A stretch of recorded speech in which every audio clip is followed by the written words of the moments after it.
Merhaba arkadaşlar. Ece'nin Örgüleri YouTube kanalına hepiniz hoş geldiniz. Görmekte olduğunuz bu şirin bebek bot çalışmasını bugün sizlerle birlikte yapmak istiyorum. Çok kolay bir yapımı var arkadaşlar patiğimizin. İlk önce tabanını yaparak başlıyoruz. Daha sonra bu kenar kısımlarında lastik tekniği uygulaması kullanıyoruz. Patiğimizin gövde kısmı bittikten sonra konç kısmında yumuşak dokulu bir ipi geçiyoruz. Kürk görünümü elde ediyoruz. Patiğimizi yapmaya geçmeden önce sizlere kullanacağımız malzemeleri söylüyorum. Bir ip gitmiyor arkadaşlar. Elinizde yarım ip varsa onunla yapabilirsiniz. Patiğin bu konç kısmında kürk görünümünü elde etmek için de yumuşak dokulu bir ipe ihtiyacımız var. Bakın şu şekilde farklı bir dokusu var ipin. İpin markası Kartopu ana kuzusu. Üzerinde 100 gram 100 metre yazıyor arkadaşlar. Bu tabanının çevirmesinde kullanılmak üzere de az bir miktar beyaz ipe ihtiyacımız var. İpimin kalınlığına uygun olarak 3 milimlik tığ kullanıyorum. Burun kısmında işaretler yapabilmek için işaret iğneleri, değişik dikiş malzemelerine ihtiyacımız var. Patiğimizde kullanacağımız malzemeler bunlar arkadaşlar. Siz malzemelerinizi hazırlarken ben size patiğimizin yanında yapabileceğiniz başka çeşit örgüleri de göstermek istiyorum. Bu patiğimizin yanında takım olarak oluşturabileceğimiz bir kukulata beremiz var bakın. Patiğimize uygun olarak bir çift eldivenimiz ve isterseniz şirin bir de yeleğimiz var. Ben sizler için bu yeleğin, kukulata berenin ve eldivenin anlatım videosunun olduğu YouTube linkini bu patiğimizin açıklama bölümüne ekledim. Siz bu videonun sağ alt köşesindeki küçük üçgene tıklarsanız diğerlerinin ilgili YouTube linklerini orada bulabilirsiniz. Şimdi bu şirin patiğimizin yapımına geçelim. Hepinize iyi seyirler, kolay gelsin. Patiğimizin yapımına tabanını yaparak başlıyoruz. Tabanı için 3 numara tığ ile 16 adet zincir çekiyorum.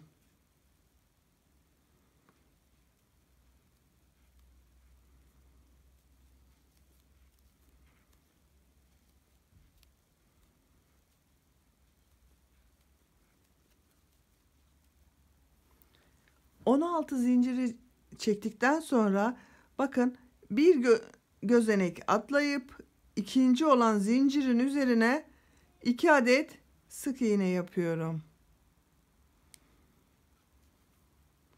Takip eden 6 gözeneğin içerisine sık iğneler yapıyorum.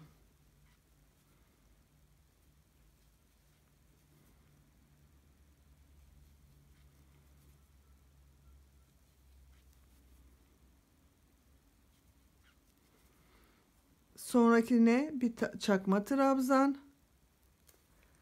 Takip eden 5 gözeneğin içerisine ikili trabzan yapıyorum. Her birine birer tane sırasıyla trabzan yapıyorum.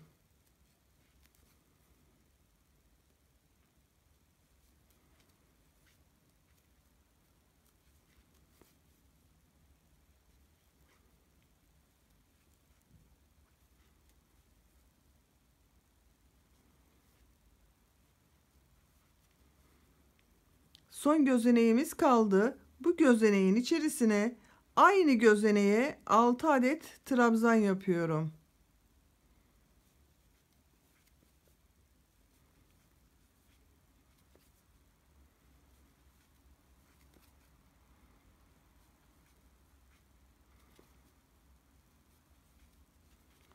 Altı adet trabzanı yaptık. Burası patiğimizin burun kısmı olacak.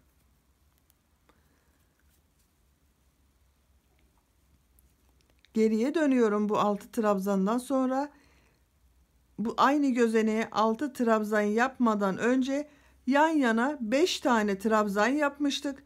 Tam karşılarına gelecek noktalara 5 adet trabzan yapıyorum.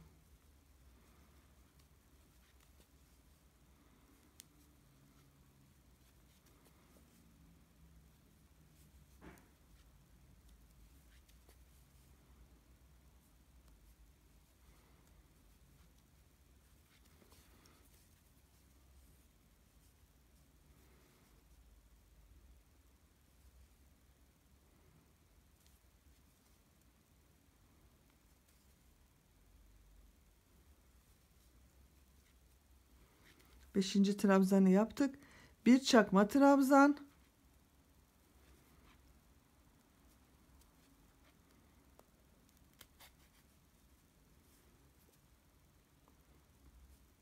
Takip eden 6 gözeneğin içerisine sık iğne yapıyorum.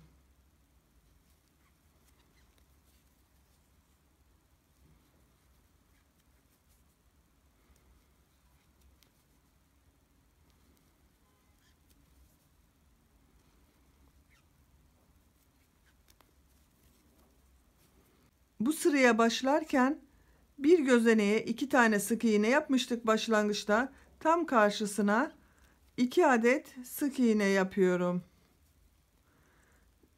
Başlangıçla gözenekle kaydırma tekniğiyle sıramı kapatıyorum. Bakın patik tabanımızın ilk sırası bu şekilde oluşmuş oldu. İkinci sıraya geçiyoruz. Bir üst sıraya çıkmak için 1-2 zincir çekiyorum. İlk sık iğnenin içerisine 2 adet trabzan yapıyorum.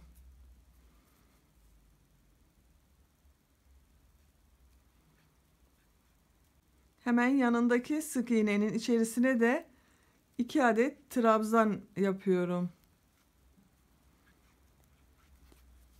Takip eden gözeneklere bu burun kısmındaki 6 tane trabzan yapmıştık. Oraya kadar hepsine trabzan yapıyoruz.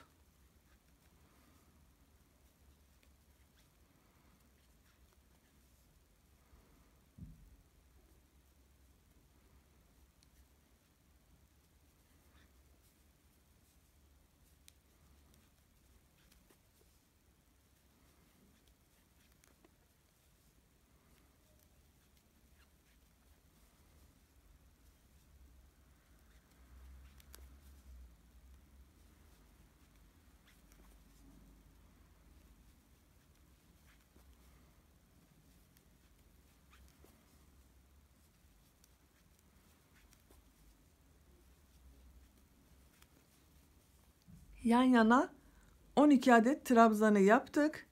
Bu 6 trabzana geldik şimdi. Burada da bu 6 trabzanın her birine ikişer tane trabzan yapıyoruz. Bakın bu şekilde. Her trabzanın üzerine ikişer tane trabzan yapacağız arkadaşlar.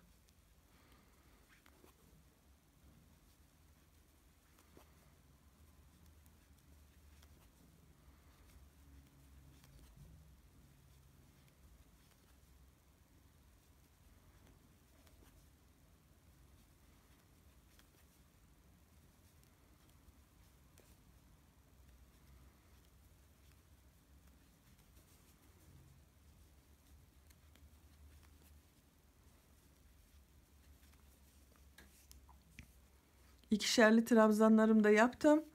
Şimdi takip eden gözeneklerin hepsine toplam 12 tane trabzan yapalım. Bu tarafta yapmıştık 12 trabzanı.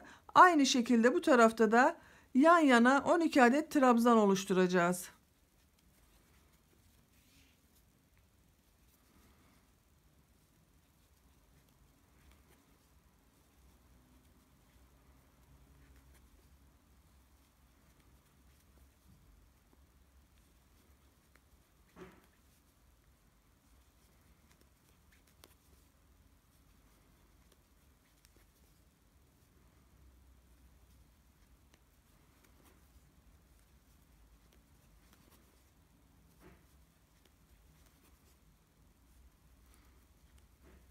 12 trabzanımızı yaptık. Şimdi topuk kısmında bu sıraya başlarken de 2 gözeneğe ikişer tane trabzan yapmıştık. Burada da sıra sonunda da aynı şekilde 2 gözeneğe ikişer tane trabzan yapacağım. Bakın 1 2, aynı gözeneğe 2 trabzan yaptım. Hemen takip eden gözeneğe geçiyorum. 1 2 trabzan uyguluyorum. Başlangıçta 2 zincir çekmiştik. Ona denk gelsin diye son gözeneğe de 1 adet trabzan yaptım. Başlangıç ile bakın kaydırma tekniğiyle sıramı kapattım. Bu şekilde ikinci sıramızda bitirdik. Patik tabanımızda 3. sıraya geçiyoruz. 1 2 zincir çekiyoruz. İlk gözeneğin içerisine 1 2 trabzan yapıyorum. Takip eden gözeneğin içerisine de 1 2 trabzan yapıyorum.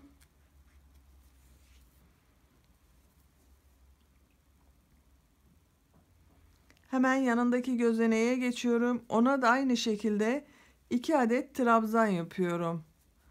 Bakın bu gözeneğe geldim. Ona da 2 tane trabzan yapıyorum. Yan yana 1 2 3 4 gözeneğe ikişer tane trabzan yaptık.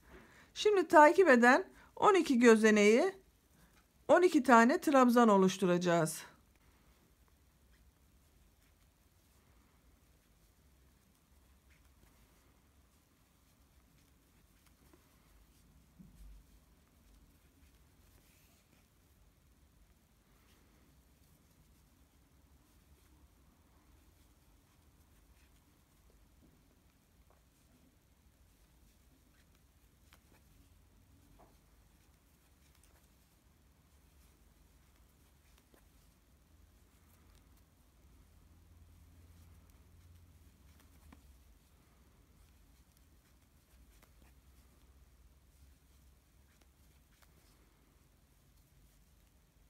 ...12 trabzanı yaptım yan yana.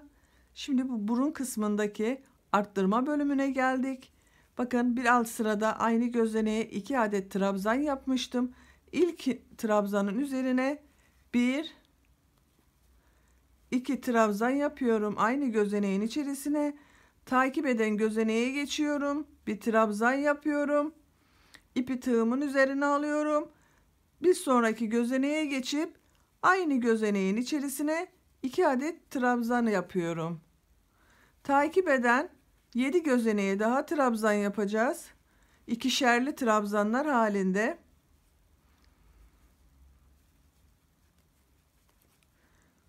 Yan yana 8 gözeneğin içerisine ikişer trabzan yapalım.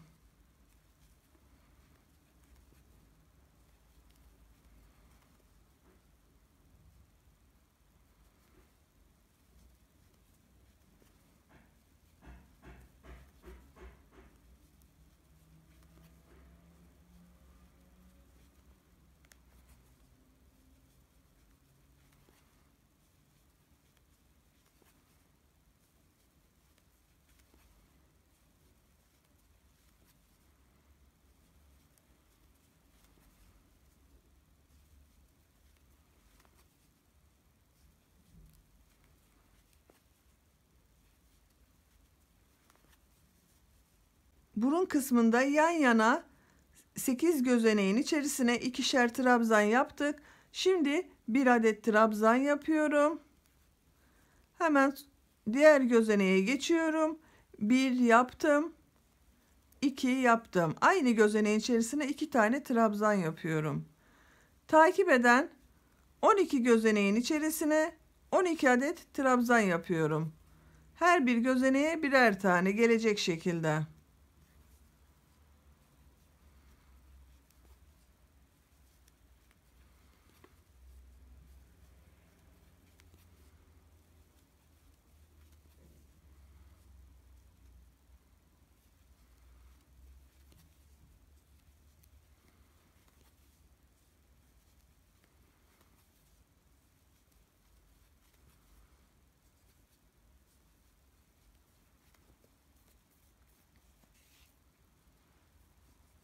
12 trabzanı yaptık yan yana. Şimdi topuk kısmında arttırmalara geldi sıra. Bakın bir trabzan yaptım gözeneğin içerisine. Hemen aynı gözeneğin içerisine bir adet daha yaptım. Takip eden gözeneğe geçiyorum. Bir trabzan yaptım. İkinciyi yaptım. Bir sonraki gözeneğe geçiyorum. Bir, iki trabzan yaptım.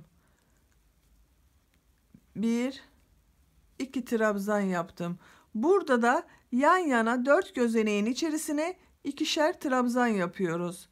Takip eden gözeneğe geçiyorum. Bir trabzan yapıyorum.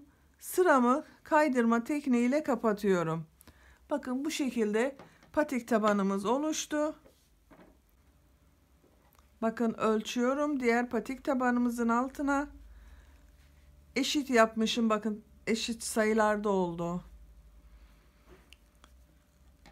Kaç santimlik yaptığımızı ölçelim. 10 santimlik bir patik tabanı elde ettim ben. Siz yapacağınız bebeğin ayak ölçüsüne göre bu patik tabanını büyütebilir veya küçültebilirsiniz. Bebekler için olan standart ayak taban ölçülerini tablo halinde ben sizler için hazırladım. Bu videonun sağ alt köşesindeki küçük üçgene tıklarsanız açıklama bölümünde bu taban ölçülerini bulabilirsiniz. Artık patiğimizin bu yan duvarlarına geçmeye başlayacağız. Bakın 1, 2 zincir çekiyorum. İlmeği şu şekilde alıyorum. Bakın üst kısma doğru. Bir trabzan yaptım. İpi tığın üzerine aldım. Hemen yanındaki ilmekte bakın üst kısımdan alıyorum. İpi tığın üzerine aldım. Yandan aldım bakın.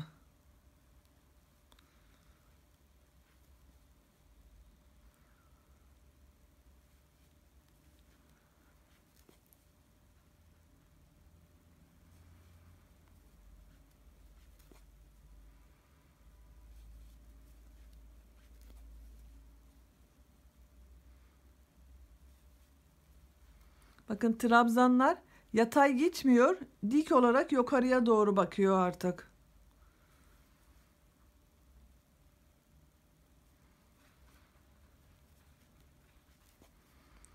Bu sırayı tamamen bu şekilde her ilmekten birer tane trabzan yaparak tamamlayalım. Sıra sonunda kaydırma tekniğiyle sıramızı kapatacağız.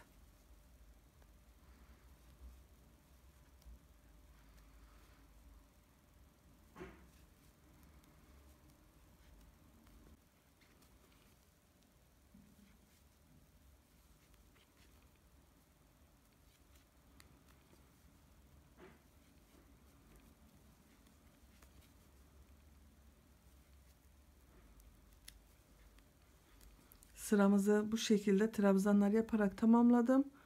Kaydırma tekniğiyle başlangıçtaki başladığımız trabzanla birleştiriyorum. Bakın yan darda ilk trabzanlarımızı yaptık. Şimdi hemen vakit geçirmeden ikinci sıramıza geçiyorum. 1, 2 zincir çekiyorum. İpi tığın üzerine alıyorum. Bir alt sırada trabzan yaptığımız, bakın bu trabzanı belinden kavrayarak trabzan yapıyorum. İpi tığın üzerine alıyorum. Bu sefer tersten, bakın ters taraftan belinden kavrayarak trabzan yapıyorum. Hemen bir sonrakini benden taraftan belinden kavrayarak trabzan yapıyorum. Diğerini diğer taraftan belinden kavrayarak trabzan yapıyorum. Bu sıramızda da bir içten bir dıştan alarak trabzanlar yapıyoruz. Lastik uygulaması yapıyoruz arkadaşlar.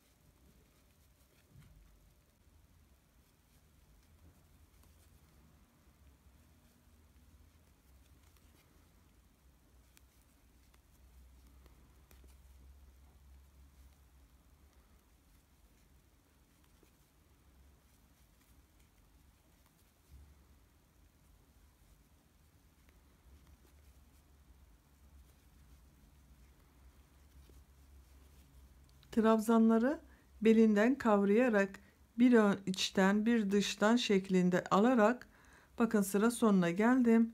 Kaydırma tekniğiyle sıramı kapattım.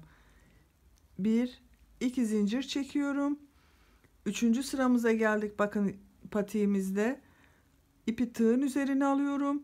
Bu benden taraftan gördüğüm trabzanı belinden kavrayarak benden taraftan alıyorum. Diğer tarafta gördüğümü diğer taraftan kavrayarak trabzan yapıyorum. Bu şekilde bu sırayı nasıl görüyorsak trabzanları oradan belinden kavrayarak trabzanlar yapacağız. Sıra sonuna kadar aynı şekilde gördüğümüz gibi alarak trabzan yapalım.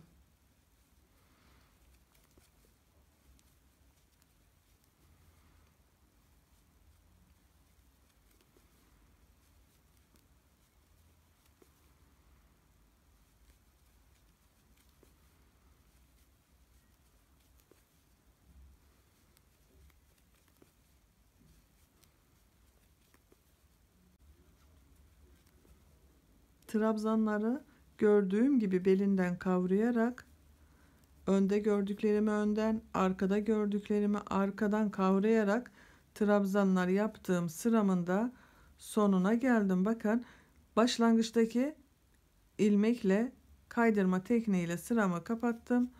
Böylece tamamlamış olduk. 1 2 zincir çekiyorum. Bir üst sıraya çıkıyorum. Gördüğüm gibi alıyorum. Bu sırada burun kısmında kesmelere başlayacağız artık arkadaşlar. Onun için önden burun kısmından işaretlememiz gerekiyor. Bu şekilde de işaretleyebilirsiniz. Ama pratik olarak bakın tabanını yaparken bir arttırma yapmıştık. Son trabzan sıramızı giderken. 2 adet trabzan yapmıştık bir gözeneğe. Ondan bir önceki yaptığımız trabzan bizim işaret koyacağımız ilk noktadır. Bakın şurası, hemen oraya işaret yapıyorum.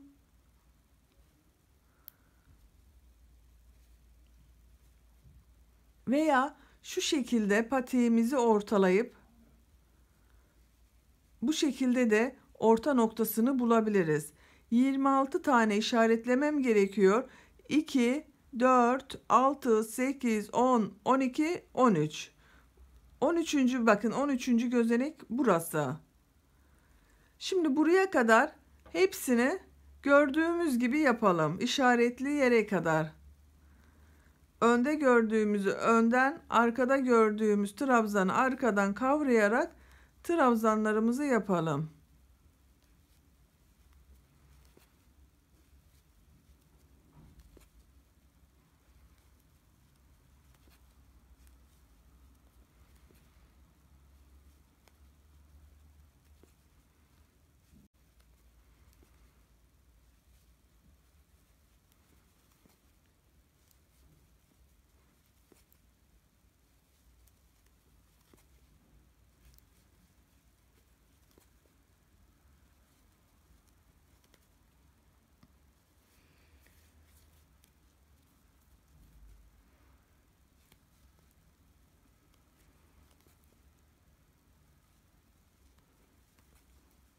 İşaretli yere geldim. Bakın işaretli yaptığımız yerden bir önceki trabzanda belinden kavrayarak yaptım benden taraftan. İşaret iğnemi çıkartıyorum.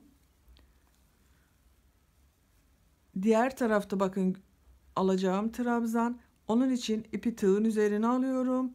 Diğer taraftan belinden kavrayarak bir trabzan yapıyor gibi yapıyorum. İkinciyi çıkartmayıp tığın üzerinde tutuyorum. İpi tığın üzerine alıyorum. Bakın benden taraftan görünüyor trabzan. Trabzan yapıyor gibi alıyorum. Bir kere çıkartıyorum. İp tığımın üzerinde çıkartmıyorum. Tığın üzerinde 3 adet ilmek var. Üçünü birlikte yapıyoruz bakın. Tek ilmek haline getirdik. İpi tığın üzerine alıyorum. Diğer tarafta görünüyor bakın ilmek. Trabzanı diğer taraftan kavrayarak yapıyorum. Bir defa çıkartıp tığın üzerinde bekletiyorum. İpi tığın üzerine alıyorum. Benden taraftan görünüyor. belinden kavrayarak trabzan yapıyorum. Tığın üzerinde 3 ilmek var. Üçünü birlikte çekip tek trabzan yapıyorum. Bu şekilde burun kısmında 13 adet trabzan kesmesi yapacağız.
Hemen sayıyorum kaç tane yaptım kesme. Bakın buradan itibaren başladık. 1, 2, 4, 6, 8, 10, 12. Bir tane daha kesme işlemi yapacağım. 13 adet kesme yapıyoruz. Bakın ipi tığın üzerine alıyorum. Belinden kavrayıp bir defa çıkartıyorum. İkinciyi bekletip üçünü birlikte çekiyorum. Şimdi takip eden bütün trabzanları nasıl görüyorsak o şekilde belinden kavrayarak sıra sonuna kadar yapıyoruz.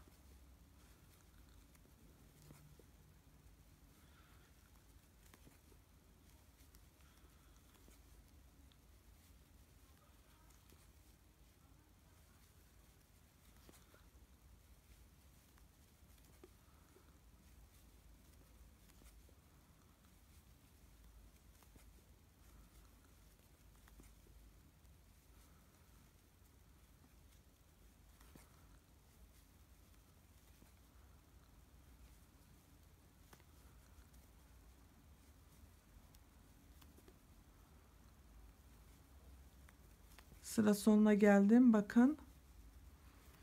Kaydırma tekniğiyle bakın başlangıçtaki ilmekle kapatıyorum. Sıramızı bitiriyorum. Bakın burun kısmında yuvarlak bir görüntüyü elde ettik. Kesme işlemi yaptık çünkü. Şimdiki sıramızda tekrar kesmeleri yapacağız. Bu ilk kesme yaptığımız trabzandan bir iki trabzan öncesine kadar yapıyoruz. Bakın 1 2 trabzan şuna kadar yapıyoruz, üçüncüye kadar. Orada tekrar kesme işlemine başlayacağız. 1 2 zincir çekip bir üst sıraya çıkıyorum.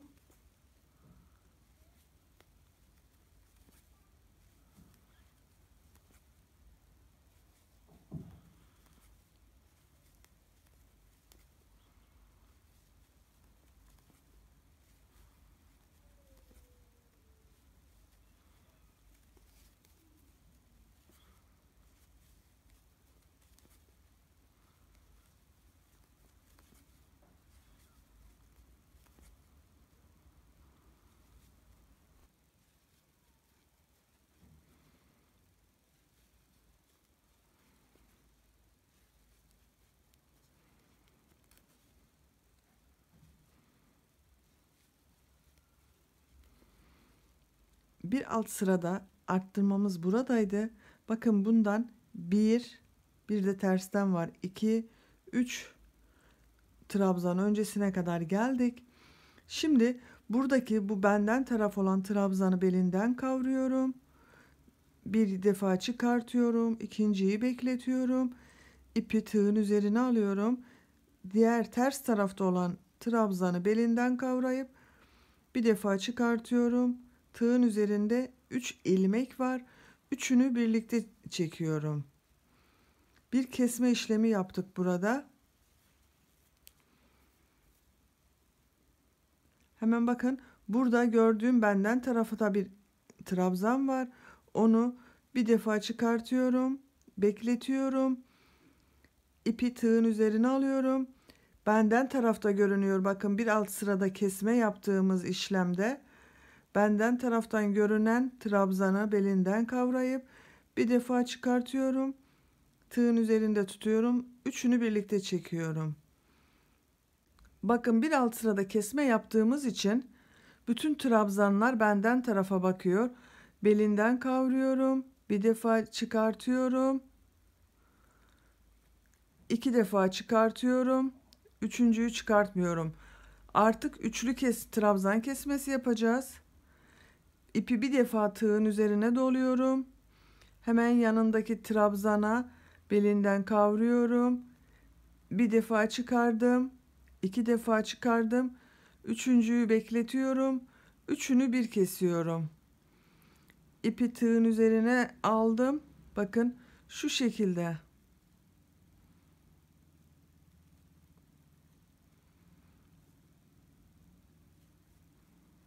Yavaş yapıyorum.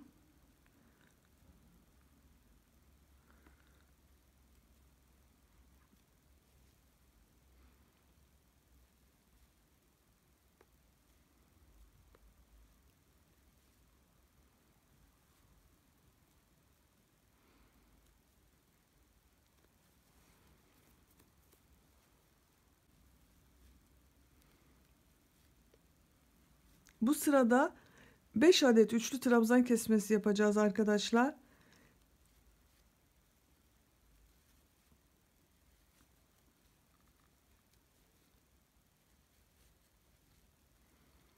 Beşinci üçlü trabzan kesmemi yapıyorum. Bakın bir ilk başlangıçta ikili trabzan kesmesi yaptık. Takip eden 2, 4, 5 tane üçlü trabzan kesmesi yaptık. Şimdi tekrar bir ikili trabzan kesmesi yapıyorum. Bir defa çıkarıp bekletiyorum. İpi tığın üzerine alıyorum. Bir defa çıkardım, beklettim. 3 ilmeği birlikte çekiyorum. Hemen takip eden tersten görüntülü trabzanı belinden kavruyorum. Bir defa çıkarıp bekliyorum. İpi tığın üzerine alıyorum. Benden taraftan görünen trabzanı belinden kavrayıp üçünü birlikte çekiyorum. Bu sırada bir tane ikili trabzan kesmesi yaptık. 5 adet üçlü trabzan kesmesi, tekrar bir adet ikili trabzan kesmesi yaptık. Sıra sonuna kadar bütün trabzanları nasıl görüyorsak öyle trabzan yapıyoruz. Önden gördüklerimizi önden trabzan, arkada gördüklerimizi arkadan trabzan.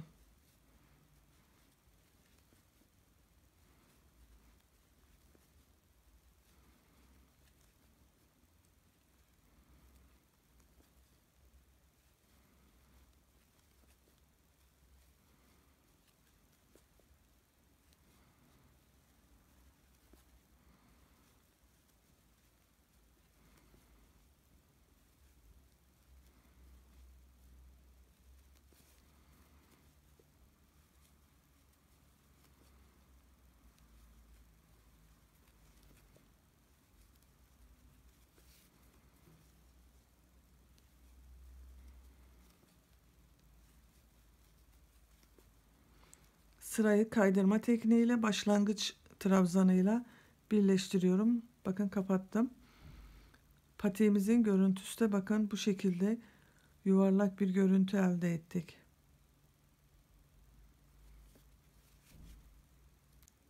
Bir üst sıraya çıkmak için 2 zincir çekiyorum. İlk gördüğüm trabzanı gördüğüm gibi alıyorum. Takip eden trabzanları da bakın bir alt sırada bu ilk kesmeye başladığımız yere kadar buradan bir trabzan öncesine kadar bu benden taraftan görünen trabzana kadar nasıl görüyorsak o şekilde trabzanlar yapıyoruz.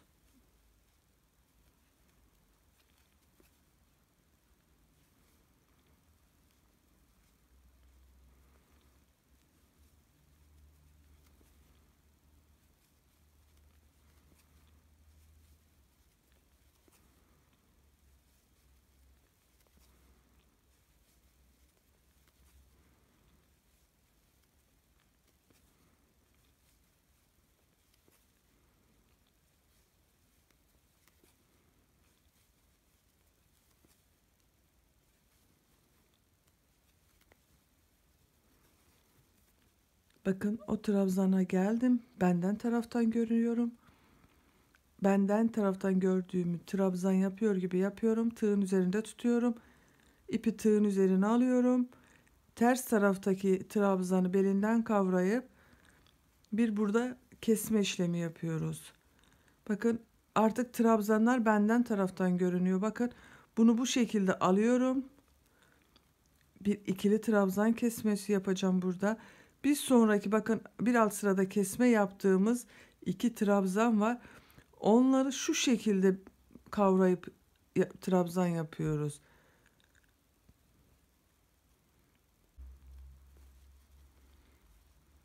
Şimdi bir sonraki kesme işlemini yine üçlü trabzan kesmesi yapacağız. Bir, iki defa çıkartıp üçüncüyü bekletiyorum. Bir defa doluyorum. Bir yandaki trabzanı belinden kavruyorum. Bir, iki defa çıkartıp bekletiyorum. Üçünü birlikte çekiyorum. Hemen ipi tığın üzerine alıyorum. Bakın bir sonraki kesmeli trabzanı belinden kavruyorum. Bir, iki defa çıkartıp bekletiyorum. Trabzanı belini bakın yine belinden kavrayarak yapacağız.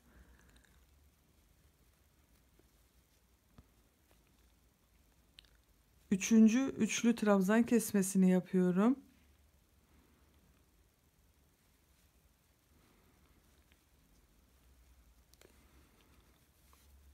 Başta bir ikili trabzan kesmesi yapmıştık. Burada tek denk geldi. Bakın onun için bunu tek olarak yapıyorum. Benden taraftan göründüğü gibi yapıyorum. Bırakıyorum. İpi tığın üzerine alıyorum. Tersten görüneni trabzan kesmesi yapacağım. Şimdi bakın bu şekilde aldım. Bekletiyorum. Benden taraftan görüneni belinden kavrayıp yaptım. Üçünü bir çektim. Artık görünenleri nasıl görüyorsak o şekilde trabzanlarımıza devam ediyoruz. Sıra sonuna kadar gidelim. Sıramızı kapatalım.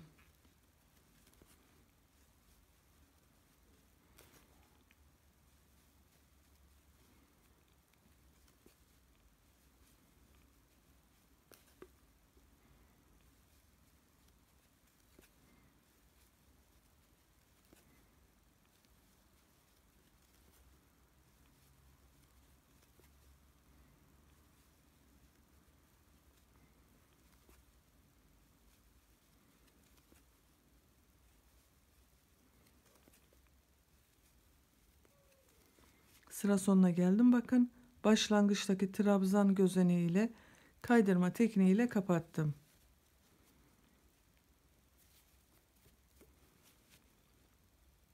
Bir, iki zincir çekiyorum.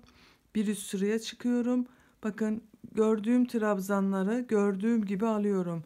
Yine bu kesme yaptığımız trabzandan iki trabzan öncesine kadar.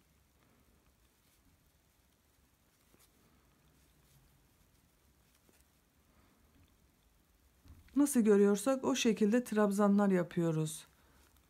Önden gördüğümüzü önden trabzan, arkadan gördüğümüzü arkadan trabzan.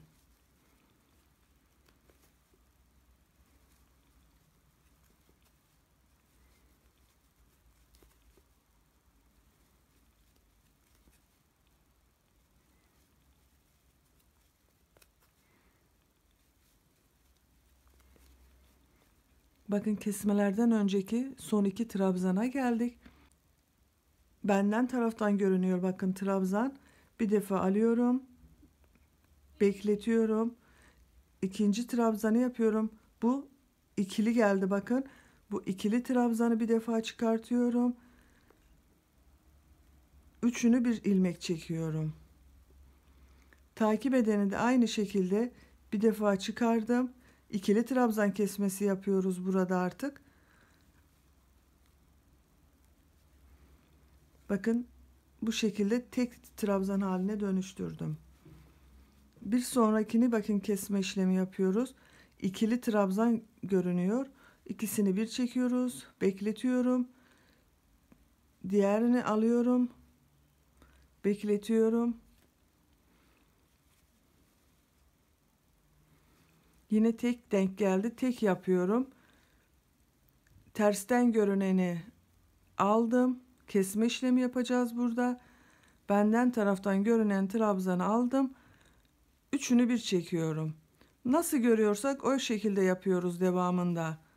Sıra sonuna kadar bu şekilde gördüğümüz gibi önden görüp önden alıyoruz. Arkadan gördüğümüzü arkadan alıyoruz.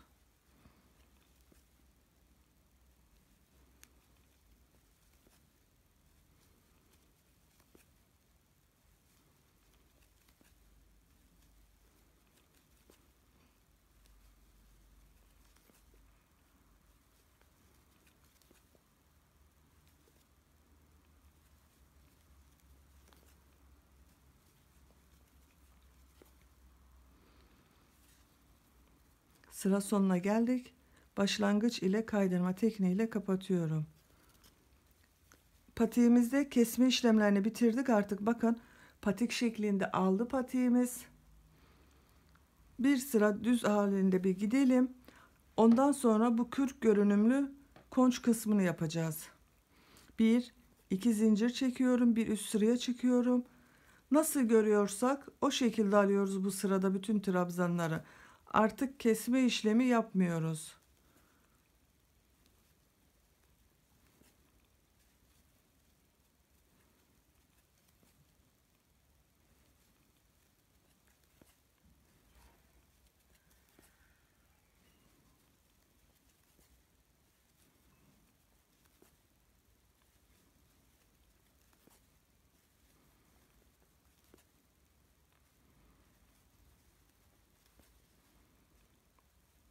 Bakın kesme bölümündeki trabzanlara geldik.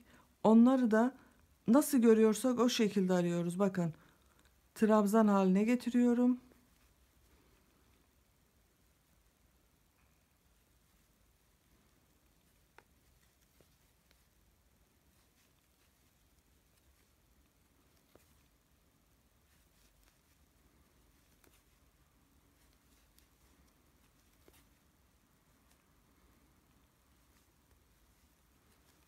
Diğerlerini nasıl görüyorsam o şekilde trabzan yapıyorum.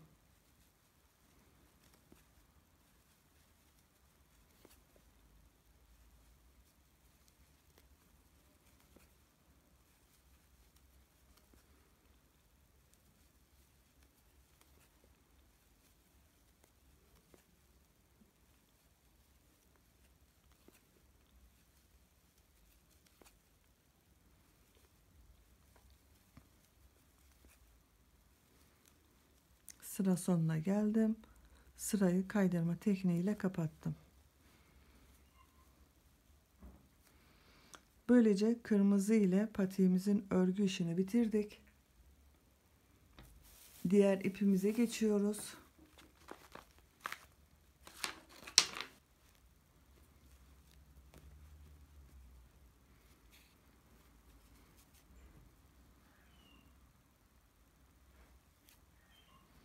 Bakın hemen bunu ilk başlangıç ilmeğiyle birlikte alıyorum. Bir zincir çekip sağlamlaştırıyorum. Nasıl görüyorsam o şekilde alıyorum. Bunda da lastik uygulaması uygulayacağız arkadaşlar. Bakın şu şekilde benden görünüyor. Benden taraftan alıyorum. Bir alt sırada trabzan tersten görünüyor. Tersten alıyorum. Bu ipi yapmak biraz uğraştırıyor. Takılabiliyor tığımıza ipimiz. Yavaş yapmamız gerekiyor o yüzden.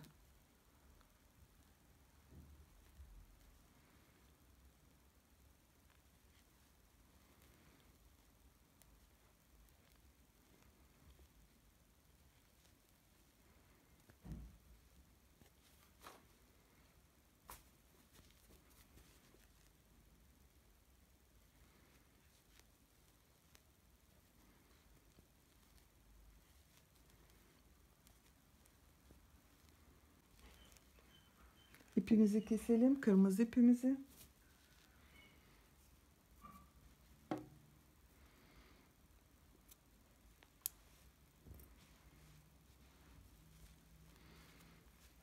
Artık bu iple devam ediyoruz.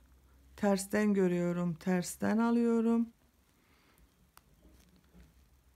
Benden taraf görüyorum, benden taraf alıyorum.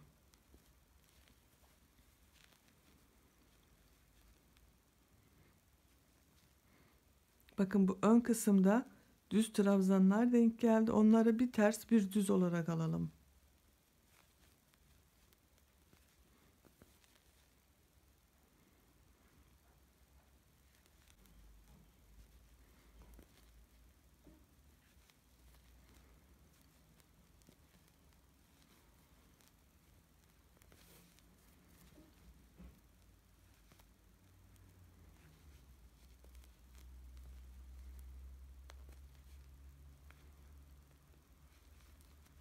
Sıra sonuna geldim. Başlangıçta başladığımız gözenek ile kaydırma tekniğiyle sırayı kapatıyorum. 1 2 zincir çekiyorum. Bir üst sıraya çıkıyorum bakın. Burada da biraz zor oluyor ama nasıl görüyorsak o şekilde alıyoruz. İpimizi gevşek tutarsak daha düzgün olur arkadaşlar. Daha kolay yapması oluyor. Sıkı yaptığımız zaman ip örmekte zorlanıyoruz bu ipi.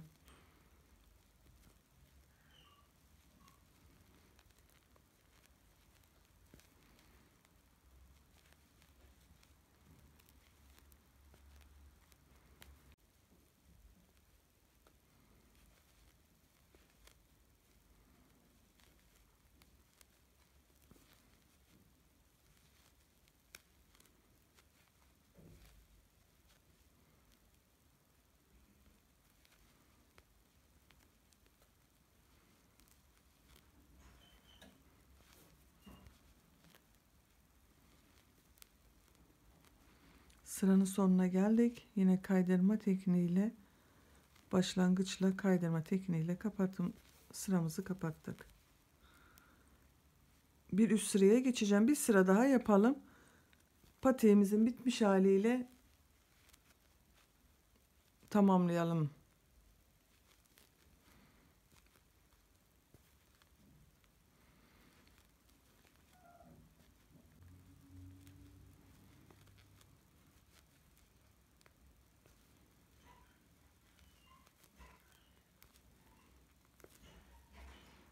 Başlangıç trabzanıyla kaydırma tekniğiyle sıramı kapattım ve bitirdim.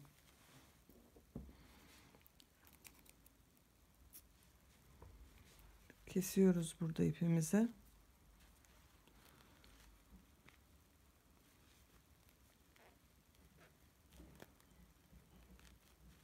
İç kısımda kaybettik. Bakın konç kısmında yaptık. Şimdi bu tabanlı kenar kısmını da beyaz ile çevirelim. Patiğimizi bitirelim. Hemen bu arka noktasından beyaz iple ilmek çıkarıyorum. Sağlamlaştırıyorum. Gördüğüm bütün bakın bu şekilde ilmekleri alarak sık iğne şeklinde çeviriyorum.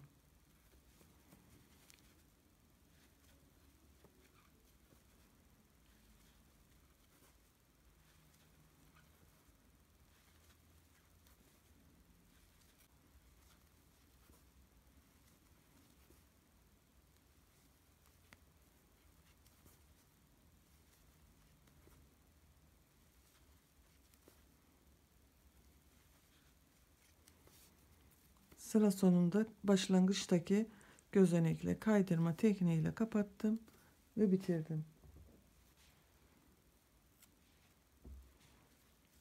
İpimizi burada kesiyoruz. Bakın patiğimizi bitirmiş olduk. Hemen mankenimize bir giydirelim. Ayakta nasıl durduğunu bir görelim. Bakın. Çok şirin oldu. Ayak tabanını da bu şekilde hazırlamıştık bakın başlangıçta. Bu güzel şirin patiği sizlerle birlikte yaptık arkadaşlar. Bu patiğimizde sağ sol teki diye bir konu yok. Her iki tekini de değişik olarak kullanabiliyoruz. Onun için yapması da çok kolay.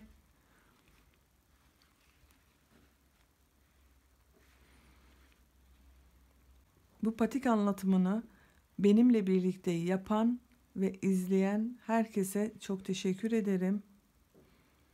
İnşallah sizlerle yeniden yeni videolarda buluşmak üzere. Hoşça kalın, sevgiyle kalın.